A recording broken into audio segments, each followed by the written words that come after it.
Analyse du 29 septembre. Bon. Il y a un niveau à surveiller cette semaine, c'est ce niveau-là, 70 000. Je vais mettre en blanc. Donc, il y a des probabilités qu'on vienne casser ce niveau avant de former notre higher low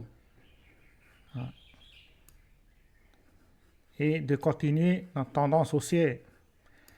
Donc, le prochain higher low, ceux qui sont en investissement, ceux qui sont en swing trading et position trading, c'est le niveau le plus important, le prochain higher low. Parce que pour l'instant, on a notre structure haussière, mais on n'a toujours pas eu de higher low. Donc, le prochain higher low serait peut-être le higher low le plus important de l'année. Voilà. Bon, après, ceux qui sont en day trading, il y a tout le temps des opportunités. Day trading et scalping. Par exemple, il y a les niveaux qu'on a marqués hier. Ce niveau-là et le niveau du dessus. C'est notre support et résistance qu'on a actuellement.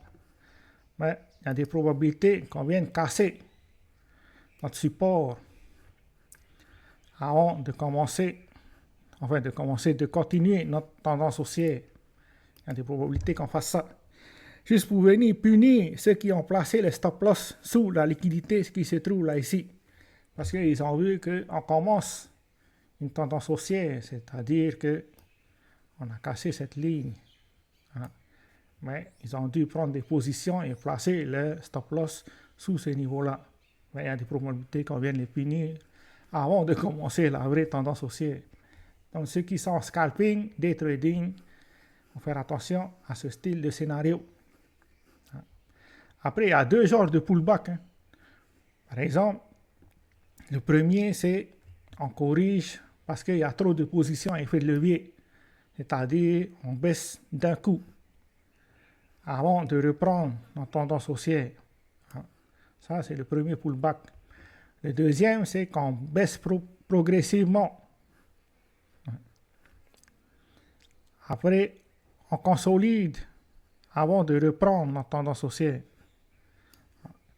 Il faut faire attention à quel type de pullback on aura.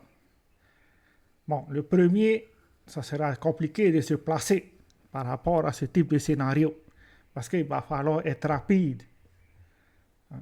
Mais le deuxième, ça pourrait donner des opportunités d'achat. Ceux qui sont en day trading, swing trading ou position trading. En tout cas, il faut faire attention à ça cette semaine parce que quand j'ai regardé les positions avec effet de levier, il y en a beaucoup trop. Maintenant, les événements de la semaine, il y a Powell qui parle lundi. Ensuite, il y a des données par rapport à l'emploi toute cette semaine. Mercredi, jeudi et vendredi. Donc, ça pourrait donner des opportunités en tant que scalping ou day trading. Mais bon, il va falloir se réveiller tôt le matin. Voilà. Ça, c'est par rapport aux événements de la semaine. Après, on va regarder vite fait par rapport à Ethereum. Bon, bien sûr, Ethereum, il n'a pas cassé le niveau des 2900. Tant qu'il n'a pas cassé le niveau des 2900, ce n'est pas vraiment intéressant. Voilà. On va vraiment attendre qu'on casse ce niveau-là, qu'on forme un higher low, et là, ça va commencer à être intéressant. C'est le higher low qui va être intéressant. Donc, il vaut mieux rester patient par rapport à Ethereum. Solana, c'est beaucoup mieux. C'est-à-dire qu'il est proche de notre résistance. En plus, on a déjà dessiné les chemins. Alors, le prochain higher low sera intéressant. On a notre structure haussière. Maintenant, il faut confirmer, c'est-à-dire au moins réussir à casser cette résistance et former un higher low. Le prochain higher low donnerait des opportunités d'achat à long terme. Bon, bien sûr, ce week-end, il y a eu des trades intéressants. Par exemple, je me suis positionné hier sur Apu.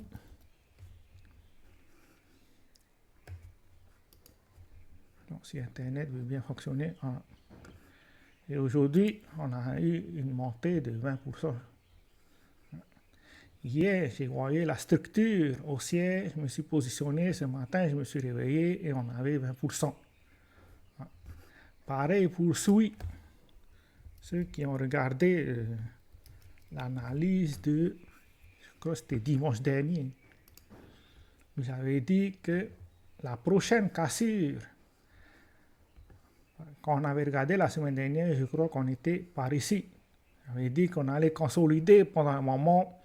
Et la prochaine cassure, c'est-à-dire celle-là,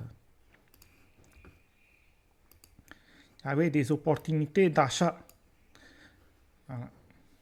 Après, là, maintenant, c'est trop tard. Ceux qui sont en day trading et scalping, ils commencent déjà à corriger. Mais il y avait des opportunités ce week-end. Mais bon, cette semaine risque d'être intéressante, surtout par rapport à la bourse, qui doit confirmer son momentum haussier. Au moins, il a réussi à former un nouveau point haut. Maintenant, il faut confirmer tout ça. Si jamais la bourse arrive à confirmer un momentum haussier, ben, il y a des probabilités que Bitcoin arrive à aller chercher le niveau des 70 000 cette semaine. Voilà. C'est-à-dire qu'on casse notre résistance. Si jamais on casse notre résistance et qu'on continue notre tendance haussière, ben Bitcoin risque d'aller chercher les 70 000. C'est tout ce qu'on a pour aujourd'hui. Ciao, ciao.